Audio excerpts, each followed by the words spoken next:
With an NBA championship in tow, NBA championship merchandise soon to follow. 13 ABC's Bill Hormann standing by live with some of the merchandise that they're finding at Franklin Park Mall. Bill?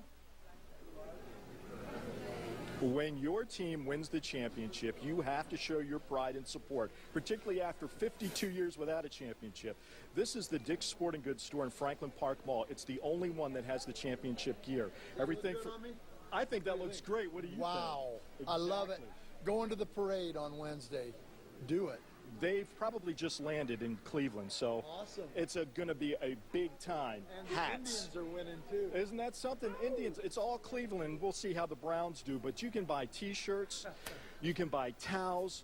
Of course, they have various hats, all sorts of T-shirts. Actually, this one has caricatures of all the players, but there's more you can buy. Not just things to wear, but things to put on your car, flags. There are decals, and of course, you can get yourself a pennant. People have been coming in here actually since before the store opened. 60 people were waiting outside. Roy Rice wasn't one of those, but you came decked. Yes. Tell me how. Because I am a die-hard Cleveland fan, no matter what team. The Let Me Down Browns, the mistake on the lake, everything is erased now because the king has come back to Ohio to get the championship. You get a sense of how excited the fans are. You told me you bought stuff before last night's game. I bought stuff before last game, and before, when we was down 3-1, I even still bought stuff. And a guy that was from Golden State is my friend. He works at Walmart, and he said, throw this in the trash. So when we came back to force a Game 7, I said, you told me to throw that in the trash. Why am I buying that? Because I'm a fan, and I love them. A lot of people. So then after that, Roy, we got to I go, bought buddy. another one. He and I Yeah, are gonna I bought continue to another talk about time, the and he Cavaliers. tried to throw that one in the trash. He said, throw this in the Just gives trash. you a And this sense is before Game 7. How important now this look at what victory happened. is to people. Roy Rice, thank you so much. You're welcome. They're getting more shipments of all the stuff you see here throughout the day. So come on down if you want Cavs championship gear. Back to you. Yes, it's wonderful. 13 ABC's Bill Hormann is live inside Quicken Loans Arena with more on what's going on with the setup. We're on the floor here at the Q. Opening ceremony begins in about half an hour. A lot of the delegates have started to come into the arena, but we wanted to give you a sense of their vantage point to the stage. Now, there's the stage. Donald Trump will make his acceptance speech from there. He's, of course, from the state of New York. Who sits right in front? But the delegates from the state of New York. Now, our neighbors, the state of Michigan, let's say, where do they sit? They're sitting a little bit farther to what would be Donald Trump's right. Pretty good flank position. Now let's go forward a couple of positions. The state of Indiana, Mike Pence's home state, they've got a pretty good spot too. But the state of Ohio, where will the Buckeyes sit? Come this way. We're going to walk and show you where all 66 Ohio delegates will sit. It's not in the front. It's really not even in the flank. We're walking, and we're still walking. And it's not that great a position. You know, we are the host city. We did have a governor who ran for president, but he hasn't endorsed Donald Trump. Truth be told, he's not coming tonight. So where will the Ohio delegation sit?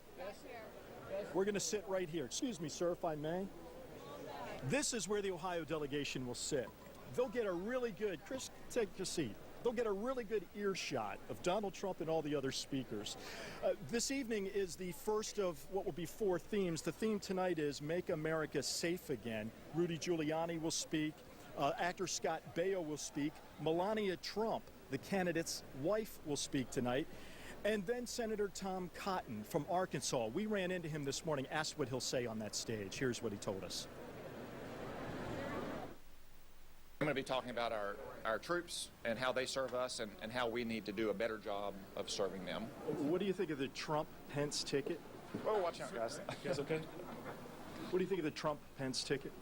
I think that the Trump-Pence ticket, like the Republican Party, is going to speak to the real practical concerns of Americans, whether it's getting our economy growing or keeping us safe at home and abroad, and that we're going to win at every level this year.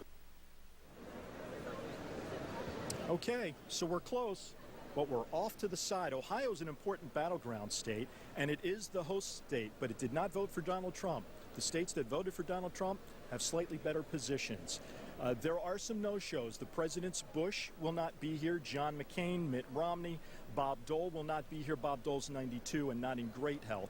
But the most recent Republican nominees are not at this convention. It officially begins with its opening ceremony at 1 o'clock. We'll have more live reports from Cleveland at 5 and 6. This is happening on the 3100 block of Houghton, and 13 ABC's Bill Hormann is live from the scene. Bill, what are you seeing? Well, we sort of had an interesting problem here. About an hour ago, a tree cutting service came up the 3100 block of Houghton. That truck drove up this road and landed in that hole, its front right wheel up to the axle in what is about a 3-foot by 5-foot deep hole. That hole used to be just about 8 inches. But over the last month or so, that hole has grown, and it's grown in front of the driveway of Len Baker. Len, you told the entire block via email that there was this growing hole in front of your house. That's correct, yeah. This has become a problem here. Yes, it's a problem. It was started off as a small hole, and it just kept getting bigger and bigger. They just came out and put the traffic cones around it, but there was no work done, so we were a little disappointed that things haven't happened. And unfortunately, a truck got stuck in there today. So what happened? He got too close to the hole? Was that it? He was away from the pylons, but he was in that same vicinity. And while they were parked there, the road just collapsed underneath of him. And he lost his front right wheel for a while, but Len Baker, thank you very much. But for a while there, it just sat. And then about 10 minutes ago, they simply used a small little mini backhoe and pulled it out, popped right out, no problem. Unfortunately, up and down this street, this has happened before. And we'll have more on that coming up in later editions of 13 ABC Action News. For now, reporting live from Houghton Street, Bill Hormann, 13 ABC Action